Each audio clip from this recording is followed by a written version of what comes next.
music drop, let's go. Welcome to Luna Today. My name's Steve, aka So Sick, and Luna today is going to be talking about things that you need to focus on. A lot of people in Zambia have never been to the Victoria Falls, and I always wonder why. You've been everywhere else, but you've never been to the Victoria Falls. People travel the world. They sing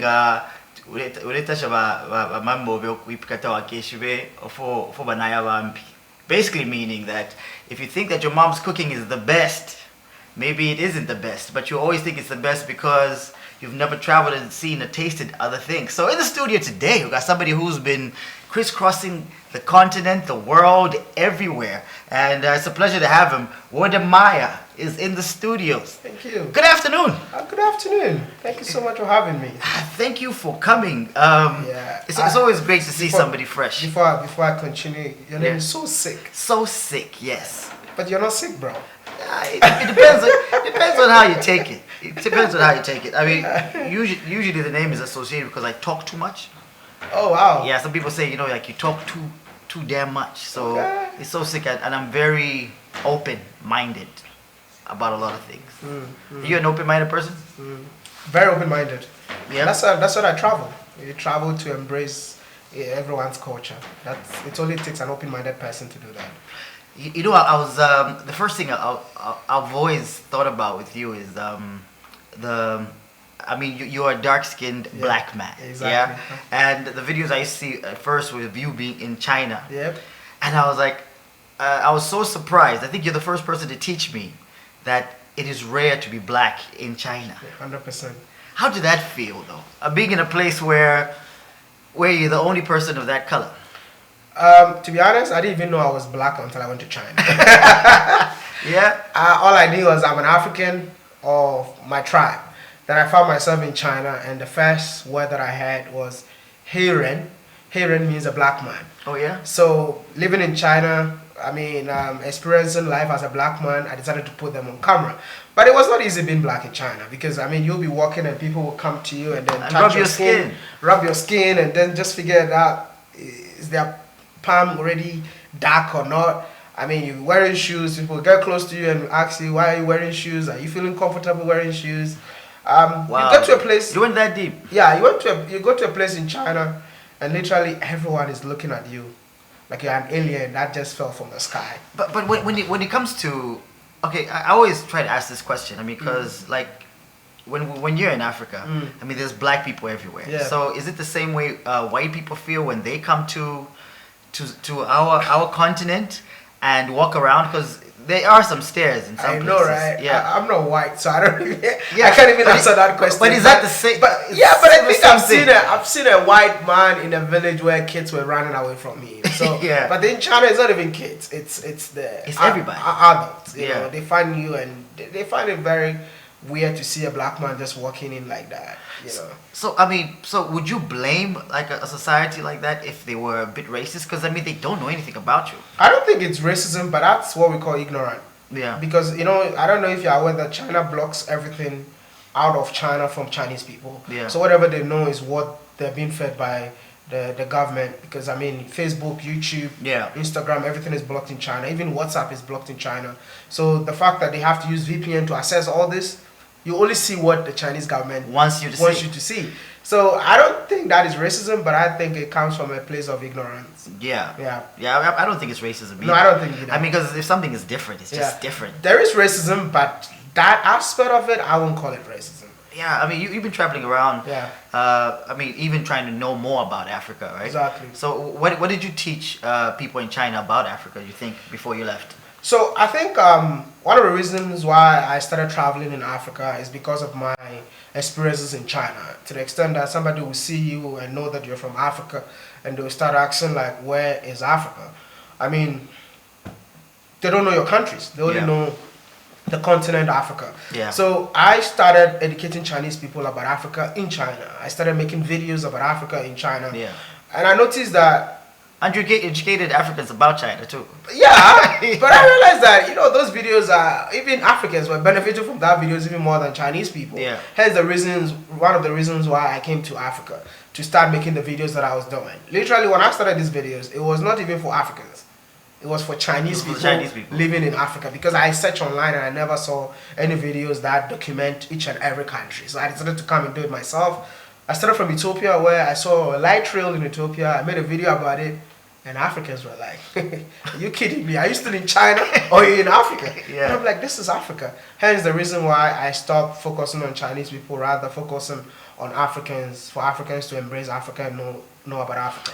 And I was privileged to go to East Africa at one point, right? And when we got there, a lot of people were like, "Oh, you're dark. You're from Africa."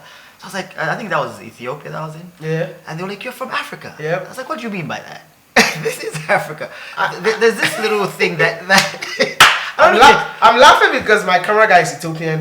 And it's one perception that it's in Ethiopia that I would love to change, because I wouldn't say everybody, but most of the people in Ethiopia don't feel like they are Africans. Yeah. They don't feel like they are black. They consider themselves to be Habesha, because Ethiopians are light. Yeah. Like him. Put a camera on him, and he's yeah. he's a light skinned guy, so they call themselves Habesha, right? Habesha, simply put, Africans that live along the Red Sea. Yeah. Those are the Habeshas, right? But then they had a mixture with the Arabs, and then hence produced that. But I think it's one thing that I hope and believe that they'll change, because the word Ethiopia itself, it means a land of sunburnt people. So how can you be a land of sunburnt people and you don't believe that you're an African? Yeah, so and it really shocked me. It shocked you? It shocked me. I was like, "What do you mean? You guys are from Africa." I was like, "We are in Africa." And Ethiopia is in Africa. Thank you. And you keep telling people about it, and sometimes they think you are exaggerating. But if you have never been or experienced it, you don't understand it. So I guess that's the same. I guess when it goes further up, and when Africans become lighter and lighter, I mean, they say that too, right? Like Egyptians and... and for when it comes to North Africa, they're the real Africans, which I'm not talking about the invaders. The invaders are the Arabs that invaded the Northern Africa, but the Nubians are the real Africans that they built the pyramids. I don't know if you know that Sudan even have more pyramids than Egypt. So they just know how to market. Exactly. Yeah. But it's just unfortunate to see Africans in Africa calling themselves non-Africans. Yeah, I found it unfortunate as well. Yeah. And when I was in the plane, I was and then I saw South Sudanese. I couldn't stop staring. Wow. Because they were really darker than us. I love South Sudanese. Yeah, I mean, they're beautiful people. Yeah. And they're so intriguing. But I was staring. I was like, "What am I doing?" But is this like black racism? The darker the berry, the sweeter the juice. Amen, so I get Amen, my no, South Sudan, take tall. Dark skin, very beautiful. I just feel like even Africans ourselves, we discriminate among ourselves. When you see a darker person, be like, "You're too dark." Yeah. Nigerians normally make jokes about Ghanaians being like a charcoal color, because we are. Yeah, you are. Yeah. But we're black and beautiful. Yeah, but a lot of other things are happening. Especially with like skin bleaching. I find that. Like when you would watch like a Ghanaian movie or a Nigerian movie, the first thing you want to experience is a dark-skinned black man. But these days it's really light-skinned women and really light-skinned men. What do you think about bleaching of skin as a dark-skinned African yourself? I think only the African that feels inferior is the one that starts using all these bleaching skin creams, because that's something that I always advocate for. Be proud of who you are. Even the hair.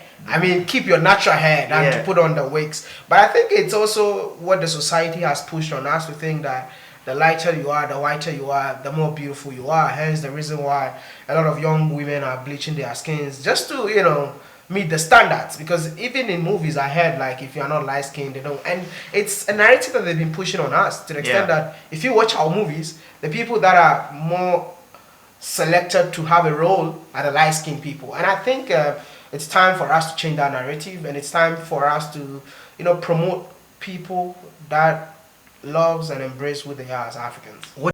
Wodemaya means oh my God. This question, is that true? Thank you for asking.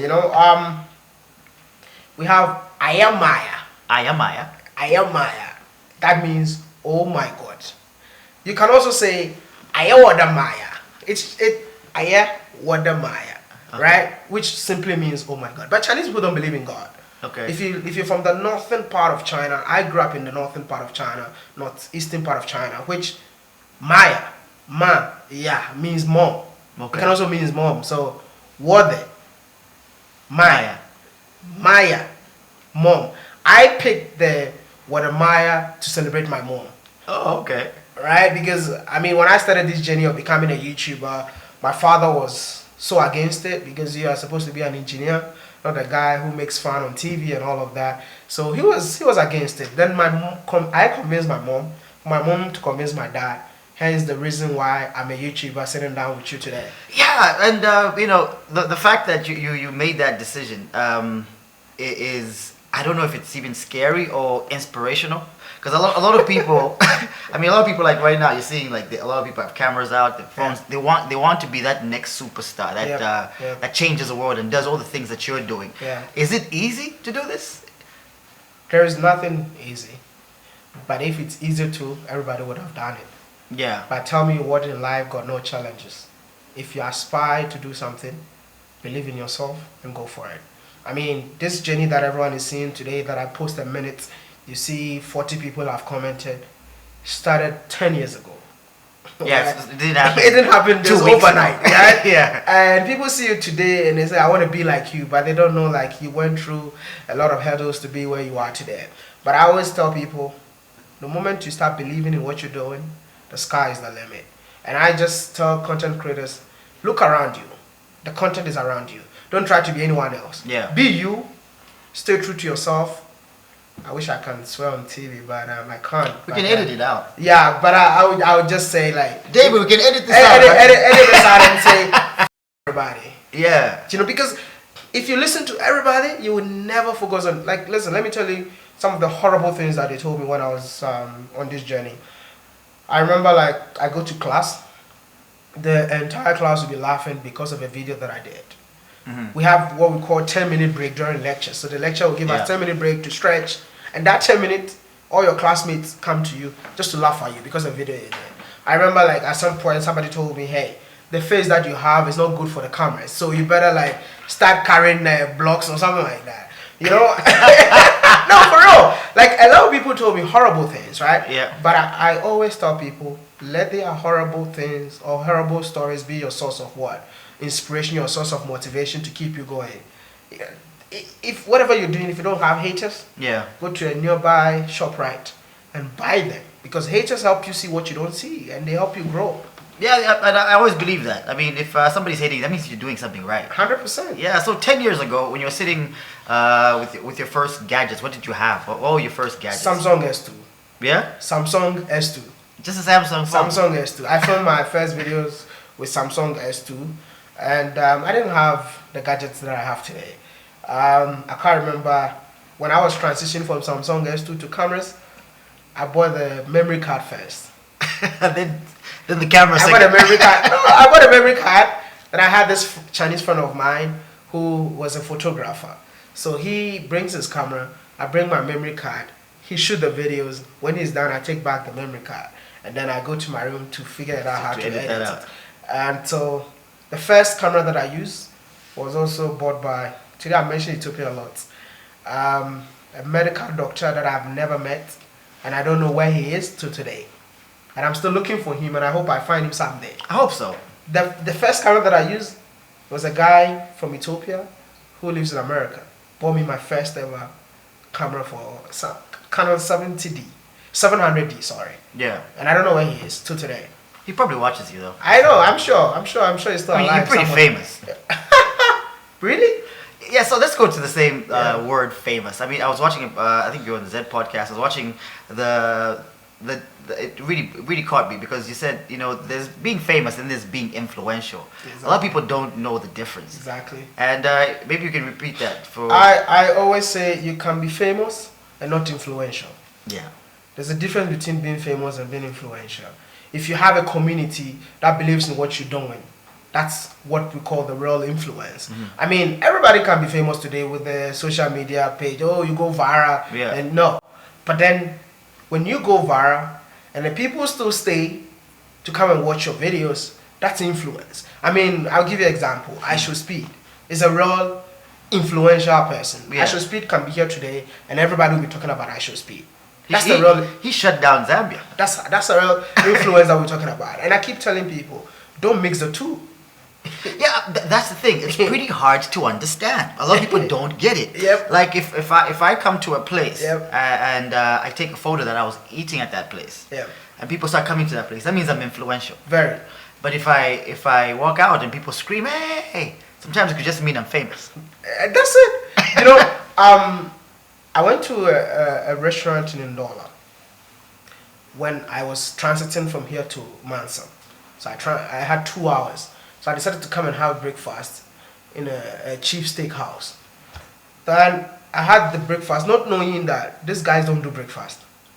Chief Steakhouse right here. Yeah, they don't do Upper Road here. Upper Road here. Oh. They don't do breakfast. So the guy gave me the breakfast. We're like 5 guys. Then I asked everybody to give me their food and put it in front of me just to make this video because the breakfast looked so good. Yeah. I was inspired to do that. Then I did a video. The video went viral. Now the guy called me and said, "Dude, do you know that we don't do breakfast? But everybody's coming here saying that they want the breakfast that Wellington, was it? yeah, the breakfast that you had." And so I decided to set up a breakfast, menu for people to come and eat breakfast. But we don't do breakfast. Influential. That's influence. Yeah. You know, and that's what I keep telling people: focus on building a community.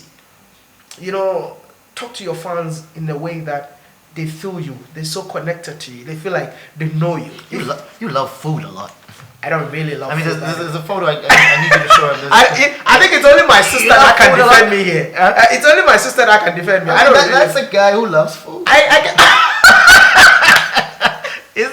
get excited about food, by the way, but I don't eat that much. I get excited about food. I mean, when I was talking to people, I said you're not well. I was like, I hope it's not that food. Are you feeling better now? I'm feeling better now. I think the waterfall got me sick because I saw almost 10 waterfalls. You know, every minute that I go in, I get wet, and I come out, dry up, and go to another one, get wet, dry up. And then the body was like, yeah, hot, cold. Yeah. So last night I took some Panadol, and I feel better today. So speaking about these waterfalls, when I started the show, we talked about how Zambians do not really travel. Yeah. I mean, you've come here to see some of the things that even Zambians haven't seen. And I hear Zambia has. I'm saying this again. I hear Zambia has some of the most beautiful waterfalls in the world, and people don't see it. What is your advice to a lot of people that are not seeing their own countries? I think domestic tourism needs to be encouraged, and I'm so happy to see the Ministry of Tourism has an initiative called Yamuloko to promote domestic tourism. Sometimes you need to showcase something for people to appreciate to go there. And also, I believe that our transportation system should be way improved for people to appreciate the fact that I can just travel hours to go and see waterfall without thinking about how bad the road is. Yeah. Right? So that's another thing that I believe that it took me like a hard time to go see the waterfalls. But I'm seeing a lot of people being inspired. Because of the roads, right? Because of the roads. But then Zambia got a lot to showcase to the world. But I believe that there has been only one focus, which is the Victoria Falls. Yeah. But I've seen more waterfalls in this country that are more beautiful and can compete with Victoria Falls. Yeah. But you have to be intentional. That's true. I mean, I've been to Rapula, I've been to most of these places, and I find things, I'm like, why? But you check out the infrastructure around it. It's nothing that's going to get Maya staying here for a long time. You know So I believe that we need to also call on the government of the day to do their possible best to ensure that other places like that benefit from the infrastructure development that is happening in the country. Because I believe that if that place get infrastructure wise, bro, I don't think even Livingston can lace its boots. For real. You make money? Are you rich? What is rich? Definition for rich? For me, rich is not my rich is about your level wherever it is. I mean, if I have everything, I've paid all my bills, I'm feeling rich at this particular time because I'm not. I think there's some people who just eating a meal is a rich thing. Yeah. Yeah. So I mean, what do you feel like right now? Because I'm checking out some of your numbers, some of the things that you said. Like, just you charge you get paid between $5,000 to almost $100,000 for some posts that you put up. $100,000 is not chump change. Oh really? Yeah. I mean, I don't know, because we see that almost all the time. So You see $100,000 almost all the time. yeah, I mean, I've built a platform for 10 years. Yeah. So I don't think it's anything that is too much for me. Yeah. That's a post. That's the post. So that's why I'm saying, like, when we find ourselves in certain countries, it's more like charity. It's more like I love what I do, and I end up giving back to the people. But at the end of the day, when it comes to business-wise, those are the figures. I mean, a lot of times I talk about how great this country would be if we had like local people with wealth themselves. Do you understand? Like if everybody had some sort of wealth, but usually we're asking for investments for people to come in from different countries to do that. I mean, how is Ghana like? I know Ghana went through some of the things that we went through, like debt restructuring and all these things, and they're also back up to where they want to be. I mean, how is the local wealth in Ghana? I think the local wealth is good because we don't depend on the government. Okay.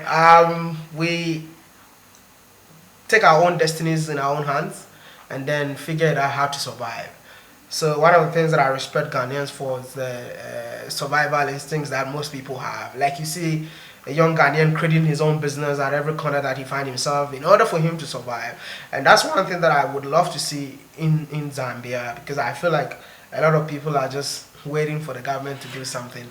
I agree with you. And you know, every time when you go all across the world, right, you find like Ghanaians, they've taken over that place. Yeah, you find Nigerians, they've taken over that place. Is that like a culture thing? I mean, we are pretty timid as Zambians. We're very relaxed. Okay. Yeah. So when it comes to that, is it the bullish behavior? Is it a normal? Do you see it? I think we've seen poverty and we don't want to go back. So everybody is just trying to figure out how to survive. Like, I mean, that's the best way that I can put it. I mean, I can find myself in a place and then you see young Ghanaians just working so hard to earn their daily meal. And I just feel like that's really inspiring, because our part of the world, the strongest survive. Yeah. Because no one cares about you. No, for real, no one cares. So it's not a pity party. Exactly. So you have to find your way up. And that's why you come across so many young, successful businessmen in Ghana. I mean, I created a YouTube channel and it's been very successful. But I believe that there are even more people that are more successful in Ghana more than me, young people. It's insane. And when you meet them, I mean, I recently did a video for a young man who is just less than 30 years old. And he owns a whole real estate empire. Yeah. And it's beautiful to see that he's young and he's still super rich, and it's amazing. And that's what I believe, that if we can have that cross exchange for us to learn from each other, what I believe we can learn from you guys is the fact that you plant trees everywhere, but we cut the trees to build houses. We cut the trees to build houses. There's a whole debate right now. Town center in Ndola, the trees have been cut. People are really upset about it. Oh really? Yeah, I mean, they've been cut because there's new roads coming, but they've been there for like 100 years. So they should find a way to plant it back. Yeah, I'm hoping there's a plan for that. Yeah. No, 100%. So when you make money, there's always the fact that either you want to live a bling life, or you want to buy the fanciest cars. I'm looking at you right now. I'm like, okay, he's wearing slippers. He's not wearing shoes in the studio. Yeah. I mean, his T-shirt is not it's not branded. Yeah, I mean, how do you keep humble? Do you know what the job that we're doing? We cannot do it forever. This is a time bond, so you need to invest wisely. Investment in a way that even if anything happens to you tomorrow, you will still be able to survive. So hence the reasons why we invest majority of whatever we earn into real estate. I'm a real estate developer. I also have a restaurant in Ghana. So I have a farm. Just investing continuously, because at the end of the day, your future is more important than the present. What do you do to spoil yourself though? What do you buy? I just spend time with my wife. That's it. Spoiling myself. That's spoiling yourself? Yeah, I don't think I really... Traveling is spoiling myself. You know, getting to see another place which is beyond my country is spoiling myself. And the only time I spoil myself is when I buy a new property. And when I buy a new property, even spoiling myself is food.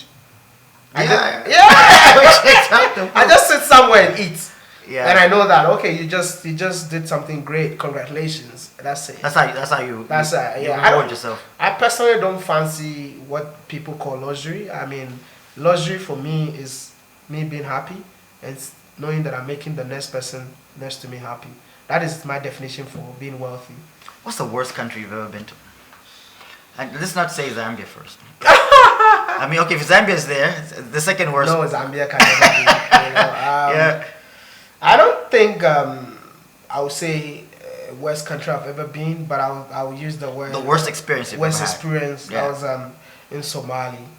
I had a very bad experience in Somali. Both Somalis. You know, there's the Somaliland and there's Somali. Yeah. And the first one was when I was in Somaliland. I went to a market because they were fasting and I was fasting with them. Yeah. So I decided to buy goats and then share to people that live on the street at night. So I went there with my tour guide who was a lady. So I was on the street just trying to buy the goats, and then in the market they asked me, "Oh, are you a Christian or a Muslim?" And I said I'm a Christian. But I didn't think about it. I'm a Christian. Came off your It just tongue. came out, and the next minute the guy picked up a megaphone and then started shouting like they got a Christian in the house or whatever. 2 minutes, we're almost mobbed. They started spitting on me. Now, like, we had the girl that were our tour guide is like, you have to run. So we quickly jumped into the car and the people were chasing us. And then I ended up just jumping in the car and then we drove off. I mean, anything could have happened if we stayed for 5 more minutes. So we ended up not buying the goat. We went home and then we sent somebody else to come and buy the goat for us, and then we cooked in the evening and shared to the people. That was really And you know that when I heard your story about Zambia, I mean, recently we just had a lady that was killed with mob justice in a district called Kalumbila, because there's this whole story about people snatching each other's private parts. Okay. Yes, but it's not true. But the word has gone to different places. So she was the first person I ever saw get lynched. Like the videos were out there. So when I heard your story about you being in Lusaka, and you filming in 2019. Yes, 2019. yeah, and I was like, oh my goodness. I mean, I was trying to figure out. I always try to figure out who actually says something wrong first, and then it goes. And the intention of that. What is the intention? Just tell your story briefly. I know there's one guy who saw us filming, and he just came to us and he said, "Why are you filming?" And then we're like, we try to showcase the beauty of the country. Yeah. And he said, if you want to showcase the beauty of the country, you need to showcase the animals, not the city, which means you're a tourist. And I'm not a terrorist. And then he saw the... Terrorist? Yeah, and then we gave him the video, and he said, where are you from? So I'm from Ghana. I said, you're from Ghana or Nigeria? I'm from Ghana. Then he started shouting, terrorist, terrorist. Then a lot of people started coming closer. And then within 1 minute, we were mobbed. But the way we were mobbed, I was like, you know what, if I stand here, something can happen. Yeah. Right? So I told my camera guy at that time that, hey, we got to keep running. And the guys kept on following us. So he held my cloth like this. And then I saw a nearest bank. So I went into the bank. I think it's a central bank or something. Really? Bank of Zambia with all that security? Yeah. So I entered the bank. And then I think the security guards from the bank prevented people from entering. So they were outside whilst we were in the bank. And they were like, what are you guys doing here? We explained, but still, they were not buying it. So they took me to the police station. You know, there's a bridge. I feel like I need to recreate this story. It's still there. Yeah, there's a police station in the city center. There's a bridge and a police station. Yes. So they took us there. Okay, I see where you're at. What I can remember, that place really smelled like urine, you know. Yeah, that area smells like it because there's a bus station, a really big bus station, intercity bus station, and outside there's a lot of street kids that sleep in the 100% in the passages. Exactly, that place smelled like urine, and then they took me into the police cells for like 30 minutes. So I was just there, and then there's this police officer that came in and saw me there. He said, "Why are you guys putting this guy here? Wodemaya?" And say, yeah, what am I? I said, oh my goodness, what happened to you? And then I explained to the guy. YouTube saved your life. YouTube saved my life. YouTube saved my life. So that was the guy.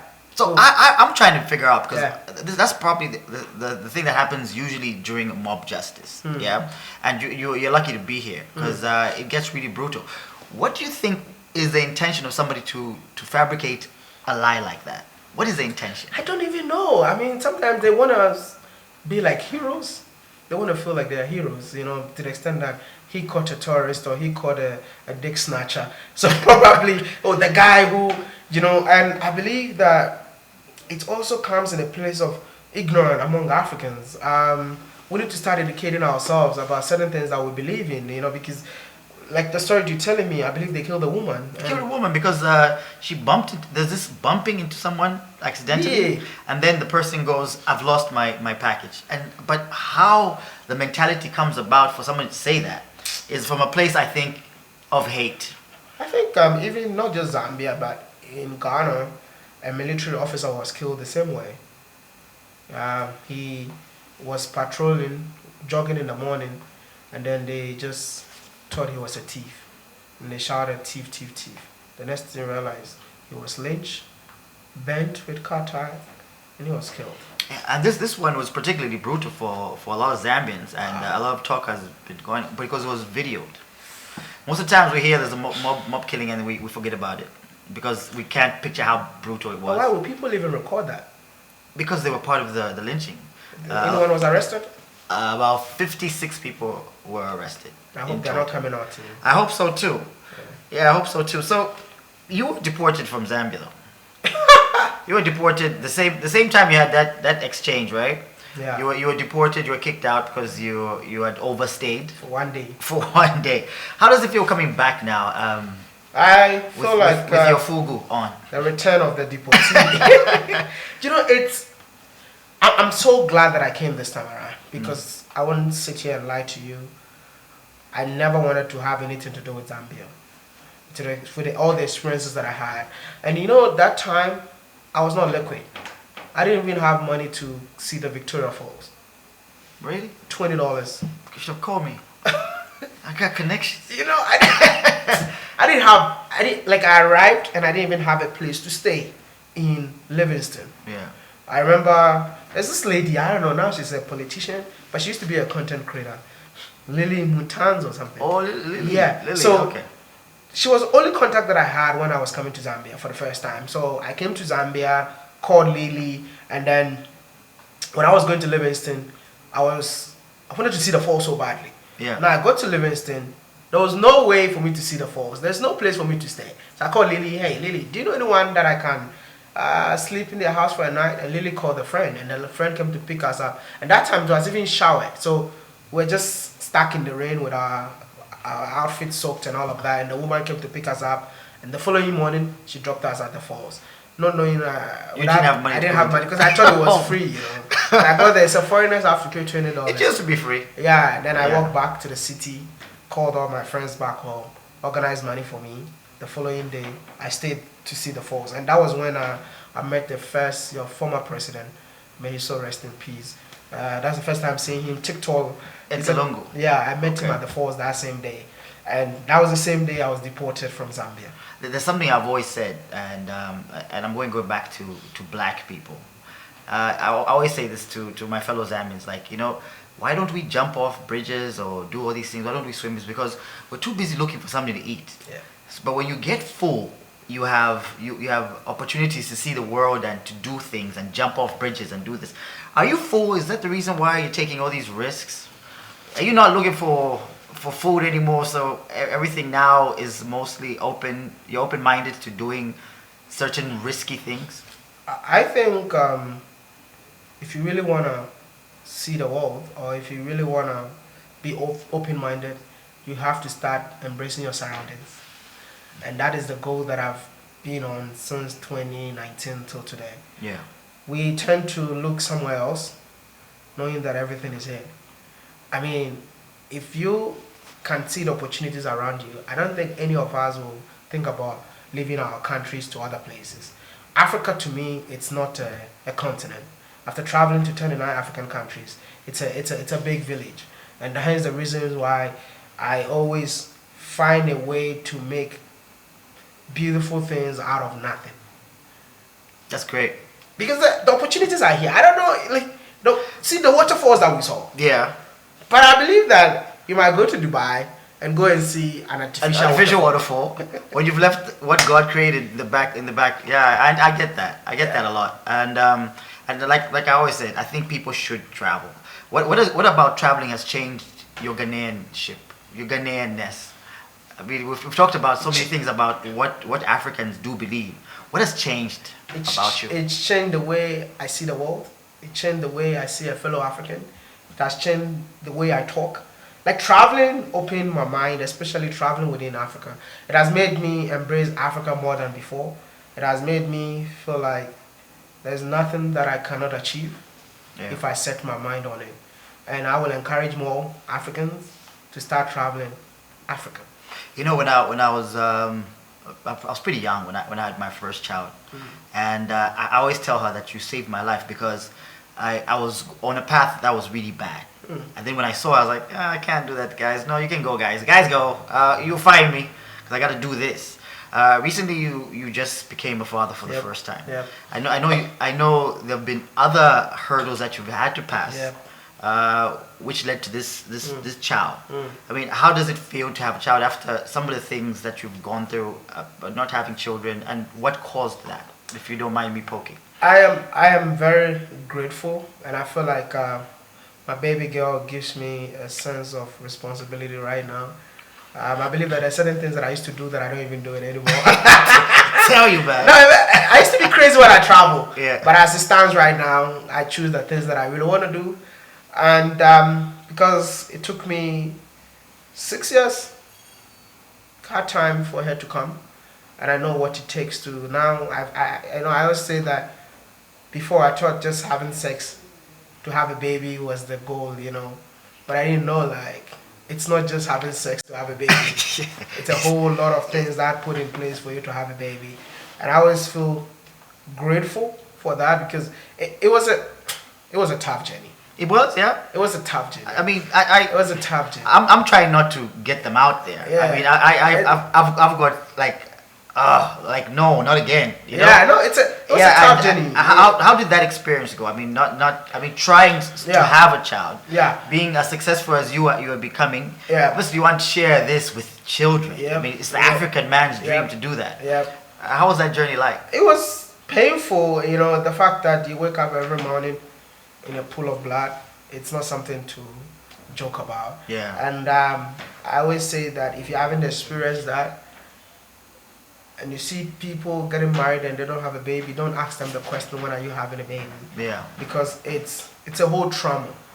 Because knowing that you have to smile on camera and at the end of the day deal with that off camera, it's not an easy thing. I mean, my wife and I experienced 6 different miscarriages, and each and every miscarriage. 6 is a lot. Yeah, every miscarriage comes with a story. I can tell you all the 6 stories, but I believe that we don't have enough time. But out of all the 6, what I learned from it is no one cares, but it's just you, yourself, and God, who, like, if anything is happening, just speak to God. Like, whatever is happening, just speak, because people will not even understand you. Like, if you're trying to explain things to people, they don't even understand what you're saying. Yeah, you've been posting a lot about, especially today, you talked about, or was it yesterday? Talked about your daughter joining you on some of your travels. Yeah. Are you planning on that happening? Of course, 100%. I'll be traveling with her very soon because I feel like she needs to see the world. Should she be a YouTuber herself? If she wants to. Yeah. But I'll definitely. Or aeronautics? Which one would you? No, she'll be a YouTuber. There are certain things that our parents did not teach us, but now that I know, I think from the day she started talking, I just start pushing that idea. How old is she? She's 5 months now. Oh man, you should wait for the terrible twos. The terrible twos are, I think, the best. Like all those family photos that you hold dear, they grab them and they rip them. all those things that you consider like so valuable, like your mother's urn, they drop it and they do so many bad things. I need to hide my passport from her. You need to do that. They'll delete all your videos. Oh wow. Yeah. I hide my passport from her. That's the only thing that is important to me. Maya, I appreciate you showing up today. Thank you so much for having me. I appreciate you coming to the friendly city of Ndola. Yeah, they said friendly city. I'm yet to experience the friendly city. Believe me, we're not chasing you down the road.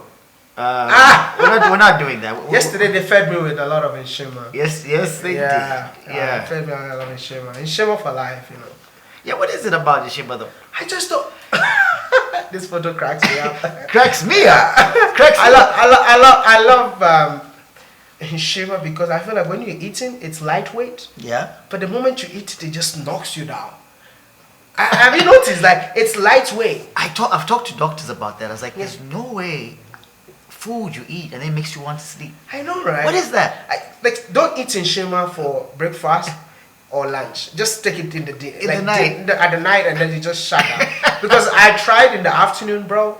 But the whole day when I was filming, I was just swinging like this. I'm like, what happened? I gotta go. Because of the Nshima. Yeah, okay. Yeah. But now I think I've mastered the art of eating Nshima. So I'm good. I think I'm Zambia now, I guess. I appreciate you, man. Thank you very much. Thank you so much for having me. And I will be having a wedding in Ghana, Zambia, Ghana wedding. So please, you're invited. Should I come wearing a fugu or should I come dressed as Siziba is fine. Huh? Siziba is fine. Oh, that's great. Yeah, it gushes between Lillian. Who's getting married? Gushes and Lillian. Really? Yeah, we having the wedding, and I'm the best man for the wedding. That sounds dope. Yeah. That sounds so Oh, Lillian is in Ghana today. Yeah. Because you know what is bringing Ghanaians and Zambians together? I don't know what it is. But when we messed with the fugu, yeah, Ghanaians came hard. They came hard. Zambians went hard. And then you started making fun of our dress. Yeah. And you put it on as well. You put on our dress for the Kwamboka. Yep. I think Ghana is Zambia in Southern Africa. The people, the way of life, everything is just us. Yeah. So would you call that a dress? I mean, we called yours a blouse. What would you call that? Skirts. So we put the two together, skirts and blouse. As a shower cap. Yeah, I know, right? I love the fact that it's not coming from me. I'm playing devil's advocate. Yeah. All right. Thank you so much for having me, man. Thank you very much for coming. Thanks for joining us on Luna today, and I hope you travel the world and see what is out there, so that you can also become top-notch YouTuber that says $100,000 US. Just $100,000 US. It's nothing. My name's Steve So Sick. Have a good day.